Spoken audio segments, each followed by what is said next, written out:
college professors, advocates, activists, and yes, some politicians. I would give them walking tours of Skid Row. They would start off with a 1.5 hour oral presentation on the realities of what I see every day. And then I would take them to the streets to see if what they heard matches what I say and the BS that they've been hearing for 2 semesters. And what I love about it is in a span of 2 hours, I'm able to fill in blanks for them that their college professors conveniently left out, some due to ignorance, others on purpose. And by the time I'm done, they have more questions for their professors than they have for me. It's like, why didn't you tell me? And I love it when I would take them out to the streets and you would see a homeless person come out of a tent and say, whatever that officer says, listen to him. This man is the only person telling the truth. And that would just blow their minds. They heard that the homeless hate the police. Well, that narrative gets destroyed when some 86-year-old lady covered in dirt comes and kisses me on the cheek and tells me she loves me in front of a group of 20 kids. Even the research done in the Bay Area it's surrounded around areas that I think OPD, well, I used to live in Oakland. I think 83% of respondents in these primarily black neighborhoods said they either wanted the same amount or more police presence, right? So yes. Again, we're looking at silent majority stuff. And if the media and the public discourse were dominated back in the 60s and 70s primarily by the fringe elements, the loudest among us, how bad should you expect it to be now in the social media age, right? Where one asshole on Twitter can complain and get a company canceled for no real apparent reason. You know what I mean? So I like that there's something called upward control, right? It's a theory in classical liberalism which says that decisions should be made at the lowest possible level, right? Something I talk about a lot. It's why I think that, it's why the 9th and 10th Amendments of the Constitution exist, right? To make sure that, a centralized federal government can't control everything all the time because we don't like monarchies here. We're not doing that with information, right? Mm-hmm. We're not. Information is being filtered top down and then regurgitated back into the middle. It doesn't make any sense. Right. And it's not even, what's worse is it's not even misinformation anymore. It's total disinformation. It's like it's being done on purpose. And I had a professor tell me this much. I remember he brought me to his class to challenge me on my views on mental illness and how to help the mentally ill. He was insulted by it.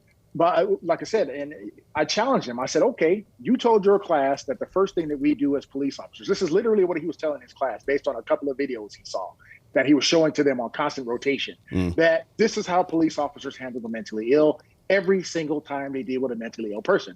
No wonder why I got so many cold stares when I walked into that classroom. Like, oh my God, why do these people hate me? But I'm always so cool about it. I laugh because I know in about an hour I'm going to have them in the palm of my hand. So I sit there and I go to their professor after we went back and forth for about a good 10 minutes. Nice little sparring match. I said, so, sir, you're a professor. You're a professional in the mental health field. You've dealt with clients one-on-one, right, who struggle with mental illness. He says, oh, yes, sir, I have. I said, probably hundreds. He said, yeah, hundreds, maybe 1,000. I said, that's great. I honor that. I said, now let me ask you a question. I want you to tell your students what you would do in this situation. You see one of your clients standing in the middle of 6th and San Pedro in the middle of Skid Row.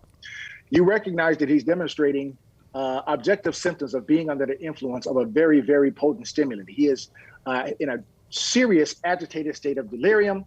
He is slapboxing with city buses as they're coming by him at 35 miles per hour. He's picking up rocks and bottles and he's throwing it at police cars. He's throwing it at citizens. You are the professional. You are the guru. Please tell me how you would stop that man in that situation. Tell your students that. What would you do? And I couldn't believe this man had a moment of honesty. He scratched his head. Well, of course I'd call the police. Duh. Hello. And you should have seen his class.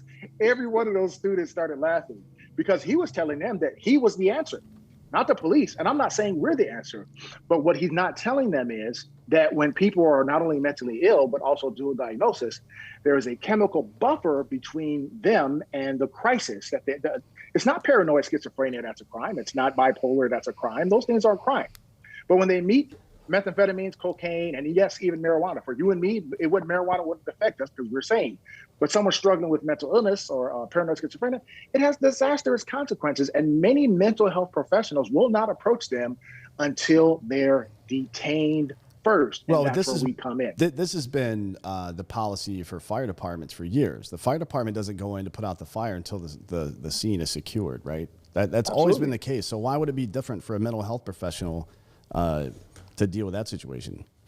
You know what I mean? Right. I mean, we have mental health professionals that walk the streets of Skid Row, and I commend them. But they deal with people when they're calm, when Right. they're approachable.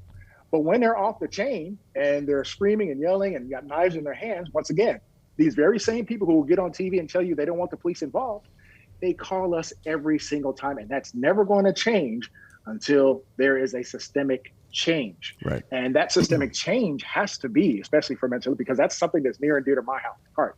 I've seen too many good people struggle with mental illness, fall through the cracks, sometimes even die or end up killing somebody, for me not to speak on this.